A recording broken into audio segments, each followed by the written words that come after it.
Weapon of War. Part 1. Chapter 1. Time log. 5 years later.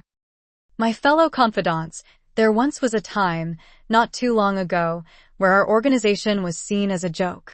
A deplorable belief that was bounded by all. A radical idea that was expected to fail. They thought of us as weak, inferior, something they could look down at, something they could laugh at. But look at us now, my brothers. Not only did we persevere through these troubled times, but we also rose above expectations and defied all odds. This defining war has given us all the necessities that our organization has so greatly desired. Now people fear us. They flee and cower at our dynamism. However, we must not think too highly of ourselves. We have not reached even close to the apex of this great campaign. There is still another defining area currently outside our grasp that we could control. Space and time. Imagine if we could bend the cosmos and do as we please. It is no longer just science fiction. It is possible. It is achievable. And with all the resources we have acquired, it is ours for the taking. Think, we could easily send that fatuous, rebellious group Corensori straight to the depths of oblivion. We could conquer this world in our image. We could conquer all of the universe.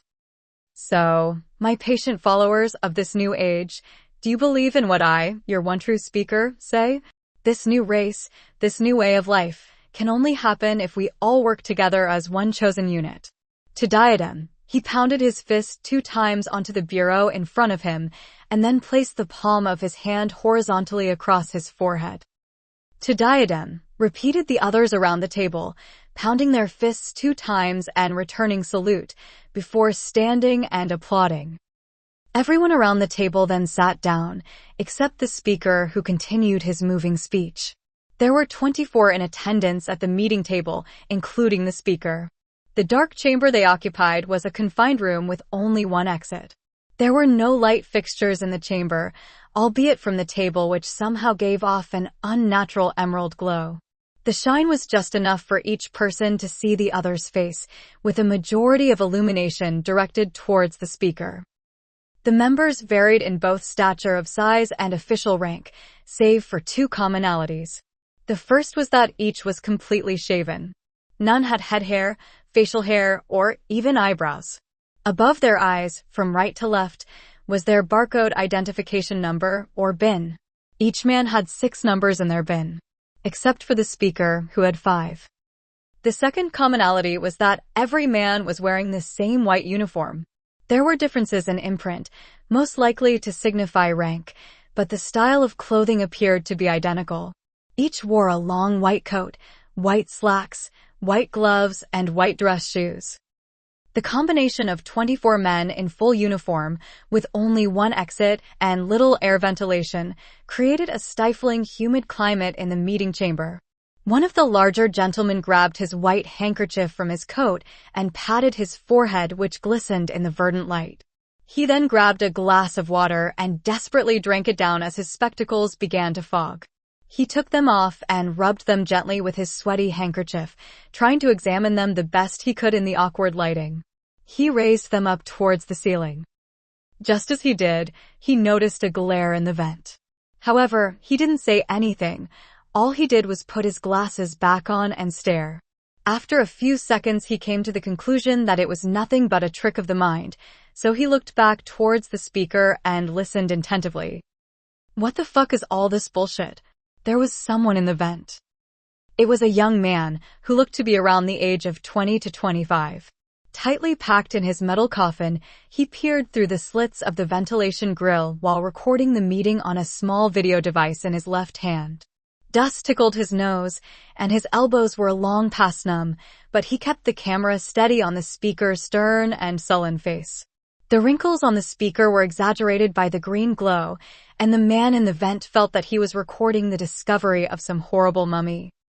While the man focused down below, a curious rat appeared behind him, and instead of squeezing around, the rat decided to crawl up on top of him to reach the other side. The man in the vent could feel and hear it bruxing near his ear but ignored it. He marketed himself as a trained and professional spy after all. After a quick power grooming, the rat continued on its way, touching back down on the other side of the vent. It began to scurry away but stopped and returned sniffing towards the man. It closed in cautiously as it sniffed at the man's right-hand pinky finger before biting down hard. The man held in the urge to curse and tried to hit the fleeing rat, but the sudden movement shifted dust around him, and he was snared by the urge to sneeze. Unfortunately, at the same time, everyone in the meeting below was taking a moment of silence to reflect and think, when the professional spy in the vent let out a long and loud sneeze, mixed with a sharp flatulence and the word fuck. The speaker opened his eyes. Did you hear that? The rest of the men opened their eyes and stared at him. Each nodded to the other. It came from up in the vent, one said aloud. The man grew tense in the vent and held his breath. The speaker's right-hand man leaned over and whispered, "Should we call the guards?" With a crooked smile, he whispered back, "Not yet. I want to fish him out. Go turn on the heaters, full blast." The right-hand man got up from his seat. Everyone stared at him attentively. Slowly he began to turn knobs on a panel near the exit. Satisfied with the selections, the right-hand man returned without a word to his chair. Each man sat and sweated profusely while patiently staring up at the vent as minutes passed. As the temperature rose and the metal vent began to heat, the spy tried to make his exit quickly, but realized he could not push forwards or backwards. "Shit, I think I'm in trouble." The professional spy had become unprofessionally stuck. Finally, the heat became too much for him to bear. There was only one option now. He curled up against the vent for support and kicked the metal grill he had been spying through. A second kick rattled through the air. Then, with the third kick, the grill dislodged and plummeted 20 feet to the floor below, bouncing on impact and flying out of sight. "Call the guards," the speaker whispered. The right-hand man acknowledged his order, got up, walked towards the exit, turned off the heat, and withdrew from the room. The remaining 22 men stood up and also vacated the room, aware that they would simply be in the way. The man in the vent dove out into the open. He executed a front flip before spreading his arms. His coat opened, in what looked to be an attempt to reduce the speed of his free fall. Leaving one leg out, he was prepared to try to regain balance the second of impact, and for a split second, it appeared as if a fallen angel was descending onto the room. He hit the ground rather nicely and rose to his feet, while 20 guards stormed the room, forming 2 circles around him. Each guard was clad in a black uniform. The man was unsure if they were bald like the others, because each soldier also donned a black combat helmet with a protruding dark visor. They stood motionless, awaiting further orders while holding their M16A1 rifles in the collapse low-ready position.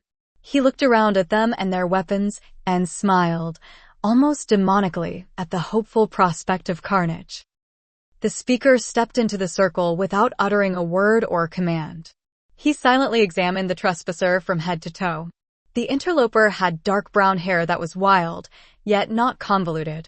A pair of what looked like ordinary sand goggles were secured on his forehead and kept his semi-long hair from getting into his eyes. The rest of his attire was hidden under his long dark coat, which draped from shoulder to shoulder. The speaker stared into his dark blue eyes for a moment while the room was frozen in absolute silence. He chortled as the crooked smile once again washed over his face. "Well, we're all so glad you could drop in, dear stranger. But please, pray tell, how and why you ended up in our ventilation system. What were you doing up there?" "Nothing, just hanging around. I like dirty spaces," the man smiled back as he analyzed the speaker's bin. 43784. "Come now. We are both men who could solve this in a non-violent way." The man laughed. "You don't get it. I like violence." "I see, so you're a primitive ape. Pity. You know what? Fuck you, you fucking old piece of shit." The man tightened his fists and both of them lost their carefree smiles. "Yes, I see. Well, I am honored to be called Hurdy, the one true speaker. Even though it's clear to see, from the look of your head of hair, you have yet to join the one true amalgamation, you must have heard of me." "Nope. Can't say that I have. The man seemed more focused on picking his ear and flicking whatever gunk came out to the ground. Well, you should do good to remember it. There, I have told you my name. Surely, you can tell me yours. Well, holding this word mockingly, I don't normally do this. Some believe that if I say anything, it sort of kind of is a breach of confidentiality, you know? These guys don't look too kindly at that thing. But hey, fuck that, right? I'll tell ya, but it's only 'cause you amuse me so much, ya old mummy man. Name's Scott. Do good to remember it. I see. So you decided to not be renamed after the war. That is a brave, but foolish move. And I am to be addressed as Hurdy, the one true speaker. Yeah, whatever you say, Squirty, the dick that squeaka. So, can I go now? Scott looked at the guards. Tell me what you were doing up there this instant. Hurdy's voice was becoming strict, but Scott could care less. You wanna know? Fine. How the fuck could it possibly hurt to give away all my secrets, right? I was recording your conversation with these fat fucks here for some dough. And by how fucking boring the stupid shitty speech and meeting was, I probably hit jackpot on the fucking market. Scott beamed with joyous insolence. My, you have a filthy mouth. Yeah, well, what can I say?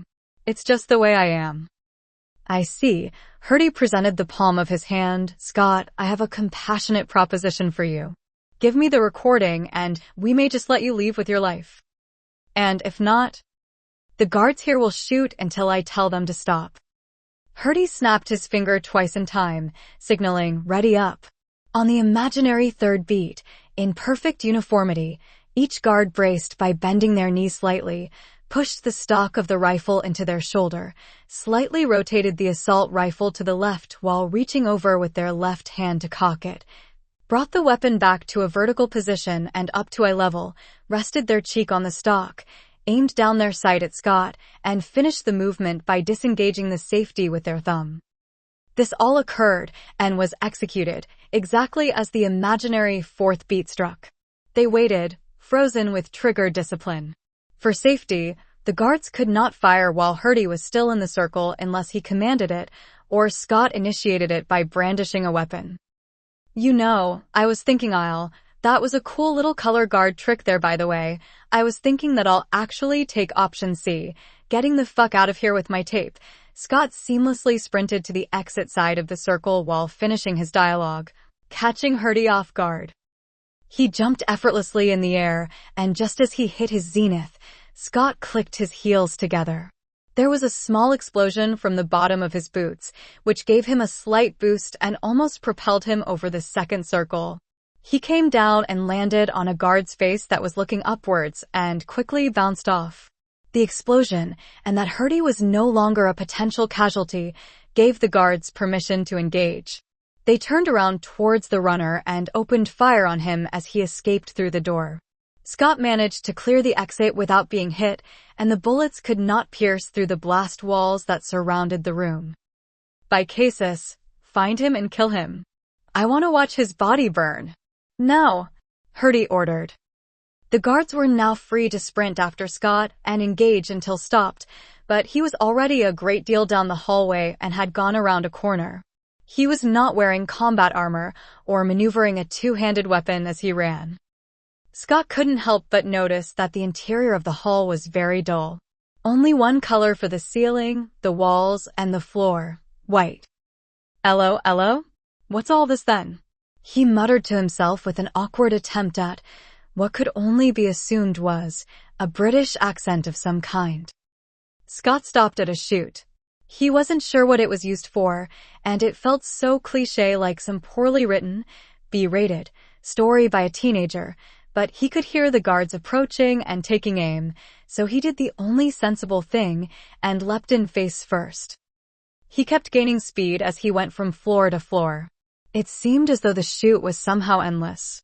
After about a minute of sliding, or it might have just been 6 seconds, Scott shot out of the chute onto the ground and smashed his face into the floor. Fucking piece of shit. Why? He yelled so loudly that anybody in an earshot could hear. Scott quickly hopped back to his feet and began to run down the hall. It looked exactly the same as the floor that was, he believed, hundreds of stories above him. He ran past identical room after identical room until one caught his eye. Flying Crafts 306. Well, hello there. What kind of toys you guys getting me for my birthday? He quipped to himself while kicking the door down and running inside. There was only one craft in the whole area, but she looked primed and ready to be flown. This'll have to do, Scott stepped in. The craft was a YT-99. Not as big as the RX-123 or the MJ-50, its wings only spanned 25 feet. Only old professional craft builders or enthusiasts could hope to operate them successfully because only 109 still existed in the world. With this now obsolete design, the loss of size would guarantee speed exponentially. They were deadly to all, especially the pilot. Pushing his back against the seat, while flipping the ignition switch, Scott was instantaneously launched down the short runway, straight through a hatch, and out of the compound. As the craft effortlessly changed from climbing to cruising, a realization took hold and Scott thanked everything holy that the hatch he exited through just happened to be open. He forgot to check before taking off. 30 seconds had passed since he took flight, and Scott could feel the adrenaline begin to pass. He engaged the autopilot and sat back with his eyes closed, patting the inner left pocket of his jacket to confirm that he still had the tape. A red light began to blink on the control panel, but went unnoticed until the second stage emergency was activated, and a loud screech shook him awake. Faster than he could sit upright, the craft was struck with heavy firepower and began to shake violently. Scott fought to maintain control, while simultaneously thinking of his next two steps. The first and obvious conclusion was, there was no way he could take another hit like that. With a glance he assessed that he was dumping fuel at an alarming rate. The YT-99 was infamous for not having reserves. The next assessment he could feel by his hands, his vertical stabilizer had been slightly damaged. Not great to lose precise control of yaw, but at least the horizontal stabilizer seemed fine. He looked behind him. Two YT-99s were attempting to close the gap, and with the damage of their first hit, he knew it was less than a minute before he would easily be in their fire range. He tried to ready the craft's armament, but saw they were not only offline, but had no ammunition loaded at all. Scott cursed to himself. Of course, this was their plan all along, and he fell right into it. Either they were very cunning, or Scott was very basic. Scott's mind immediately shoved this thought away for the more pressing reality. He could not outrun, maneuver, or even shoot and fight, but he still had a chance. It was a pathetically low chance, but Scott had worked with less. Reaching down the side of his left boot, he pulled out a small disc. The glossy white object shimmered in the sunset. No, he had no time for poetic ramblings. He held it out with his left hand, and with 2 clockwise rotations of his right index finger, the disc now read 15. Every second mattered now. He secured the emergency flight helmet, while again thanking Lady Luck it was right where it was supposed to be. He then made sure the belts of the safety harness were latched and tight. Next, he increased the speed of the craft to roughly 300 knots, 555 kilometers per hour, or 345 miles per hour. Finally, he frantically, but also expertly, typed in some commands to the autopilot, removed the plastic backing of the disc, exposing the adhesive underneath, and then slapped the disc down on the control column. The slap activated the micro-explosive, and it was now armed. As the timer began to count down, he leaned over slightly and tried to peer over the side. The town below him was destroyed. A messed-up old shit-slum town that was located next to the mirth factories. The pollution was unimaginable, but hey, it's home. Scott counted down in his mind. He tried to be roughly 1.5 seconds ahead of the countdown. His hands rested on the control column, next to where he had placed the disc. He could feel the other crafts were just seconds from being on top of him. 5. Scott could see the red light start to blink. He exhaled. 4. Scott disengaged the angle of attack limiter, which simultaneously disengaged the G limiter. He inhaled. 3. Scott gripped the control column as his knuckles turned white and clenched his buttocks and legs. He exhaled. 2. With all his might, Scott took a deep breath inwards with his mouth open and trapped the air in his glottis. He straightened his back against the seat and prepared for brief pain. The impact alarm trigger screeched hopelessly. 1.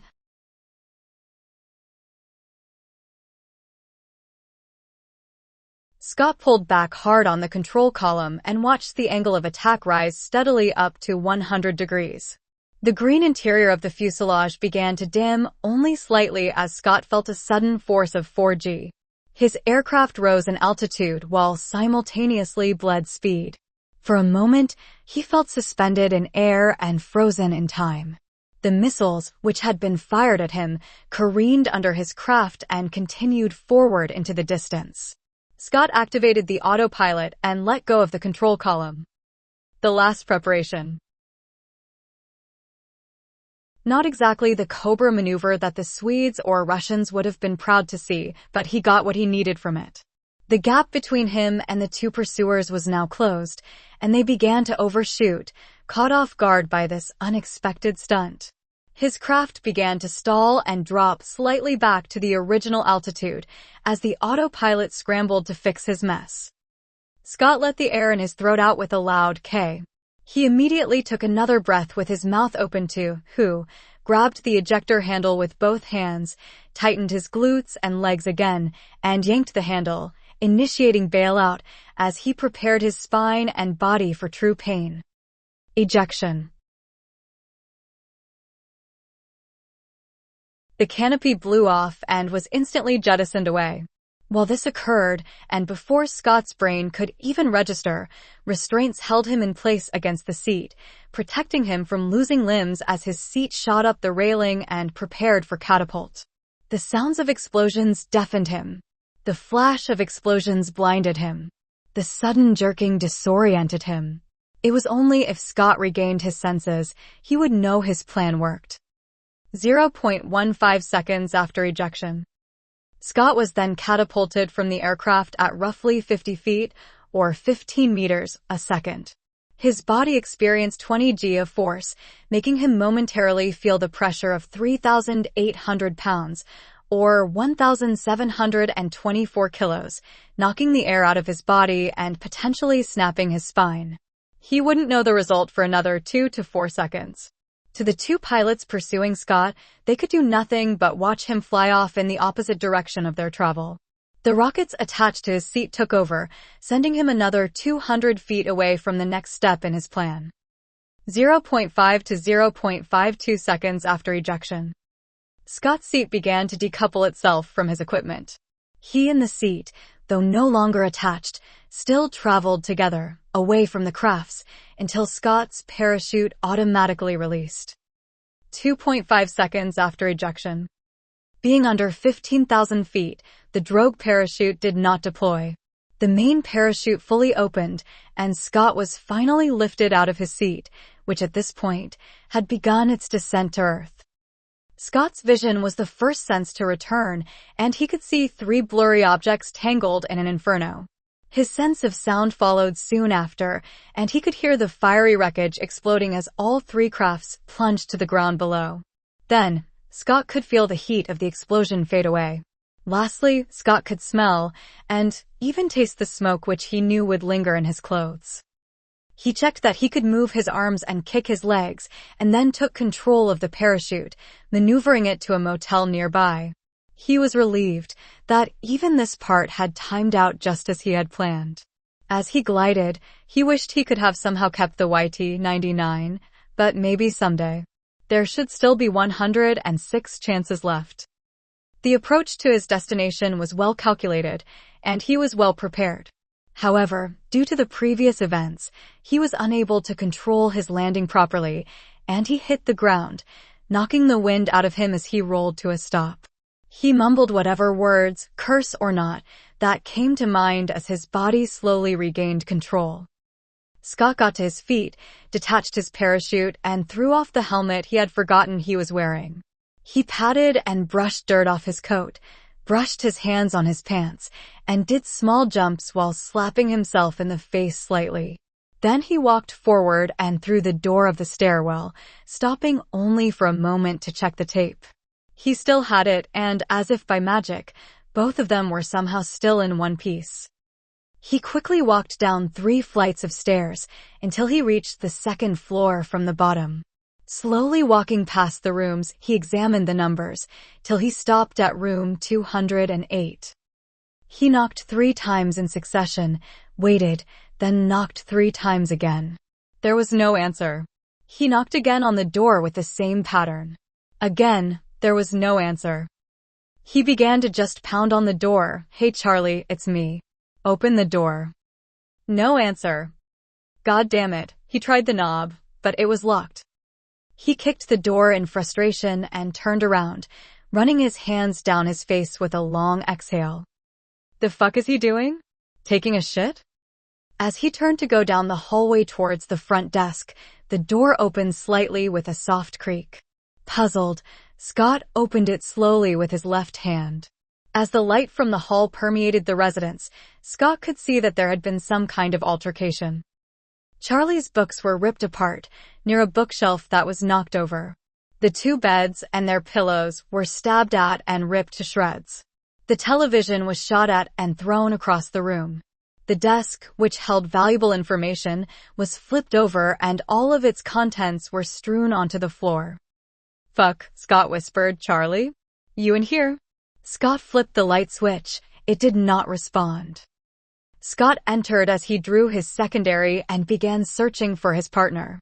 Immediately, he caught the sounds of a soft moan from under the bookshelf that had been toppled over.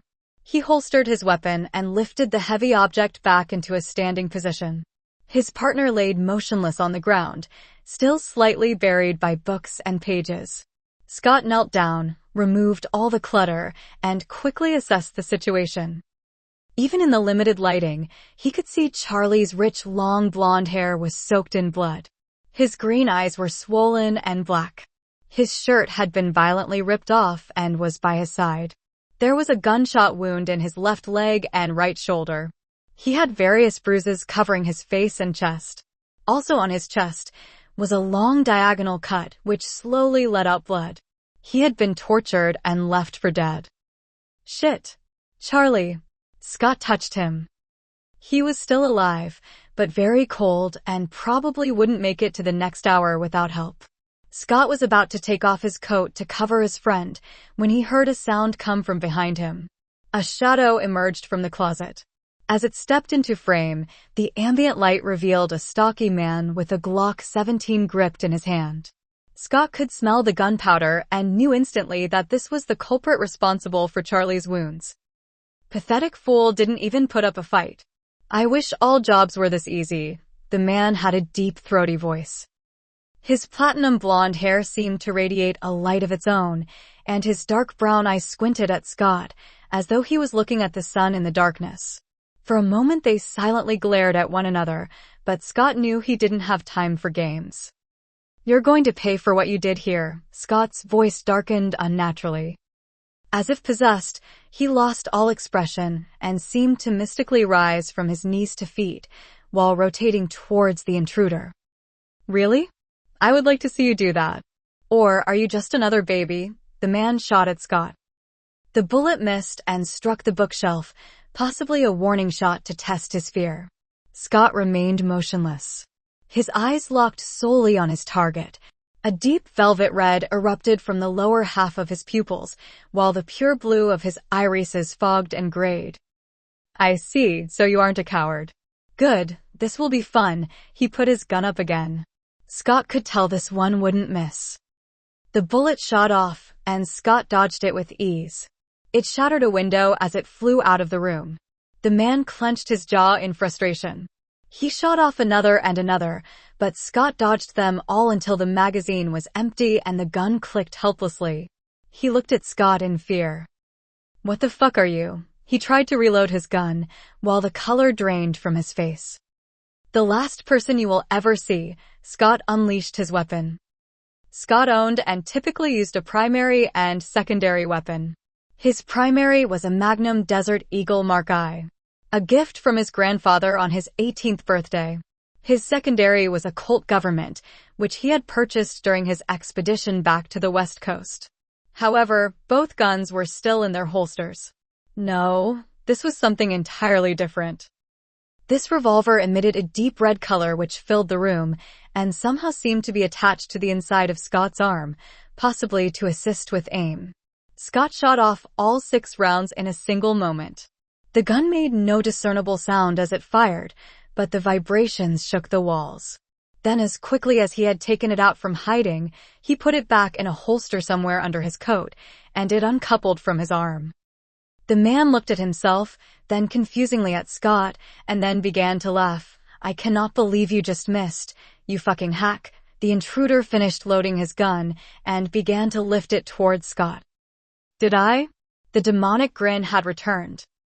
The intruder suddenly dropped his weapon. He grabbed his chest in pain. "What the fuck?" "I don't." "What the fuck did you?" The man was stopped short as his eyes and mouth began to bleed. Though the man showed no signs of gunshot wounds, the blood spewed from not only his eyes and mouth, but ears, nose, and even fingertips. It appeared as if the man had exploded internally, and this reality-defying event offered him a few seconds to make his peace. However, his seconds were over, and he collapsed lifelessly to the ground. Scott's breath became heavy as strain took hold. His eyes calmed and returned to their normal color. Suddenly, he began blinking as if waking from a trance and looked down at the corpse in front of him. It happened again, he thought as he steadied his breath. The last thing Scott could remember was standing up before everything went black. Charlie had told him once. "Charlie," he turned both his body and attention back to his partner. "Come on, let's get the fuck out of here." He removed his coat, covered Charlie, then squatted and lifted him up. Charlie moaned in pain from being disturbed, but Scott ignored his cries and ran out the door, leaving the room in utter disarray. If there was anything important left behind, he would have to deal with it later.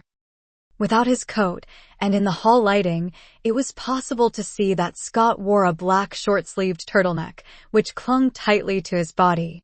Fastened over his shirt and shoulders was a dual gun and magazine holster. A black belt held up his dark blue jeans, which in turn tucked into a pair of black combat boots. The mysterious weapon and its holster were missing. Scott ran down the 2 flights of stairs and past the motel check-in. "You might want to clean up room 208. The sooner, the better," he hollered as he ran out the entrance. About 4 blocks from the motel, Scott darted down an alley and then through a back door.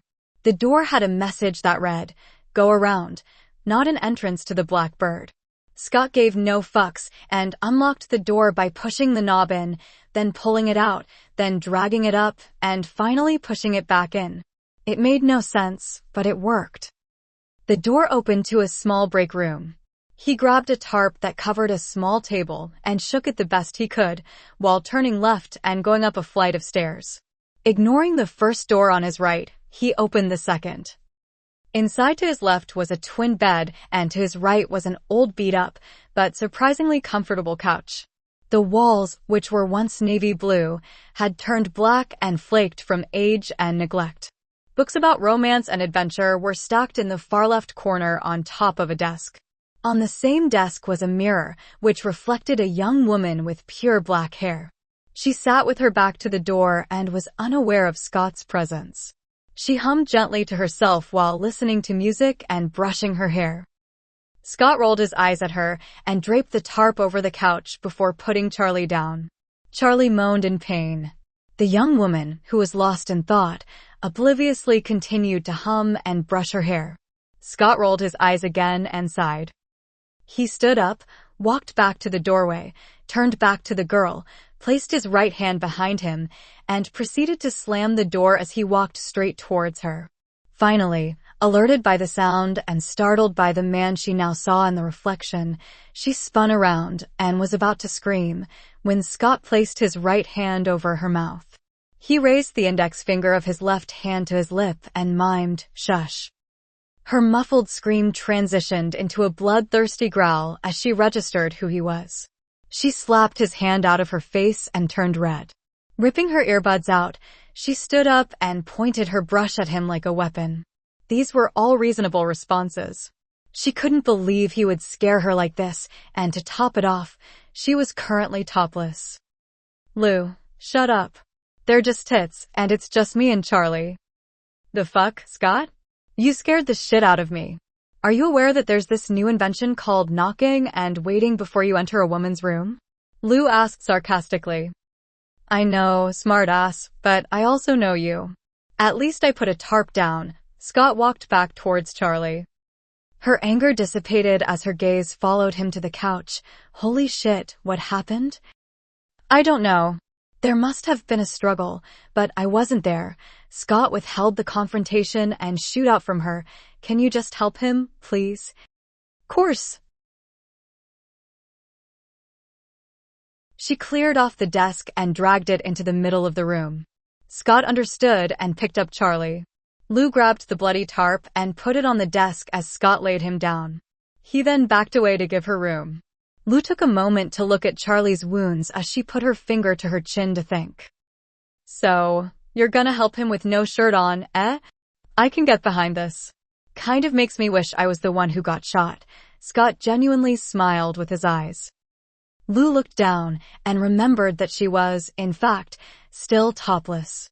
She looked back up at Scott, who proceeded to wink and click the inside of his cheek twice at her, while making two-finger guns which pointed and fired at her right and left breast. She walked over to him with a smile and then decked him across the face. What the fuck was that for? You, Scott grunted and rubbed his cheek. For scaring me half to death and for being a horny little creep. Now, I need some towels and water. Get a move on. She went over to the dresser next to the bed, pulled out a white shirt, and slid it on as she turned back to him. However, without a bra, you could still see right through. Scott decided to keep that thought to himself. Instead, he did what he was told and walked past her, pouting and moping. I oughta. That really hurt. I got ejected out of a flying bomb. People should. Scott mumbled to himself as he disappeared into the bathroom on the far right. She ignored him and focused on Charlie.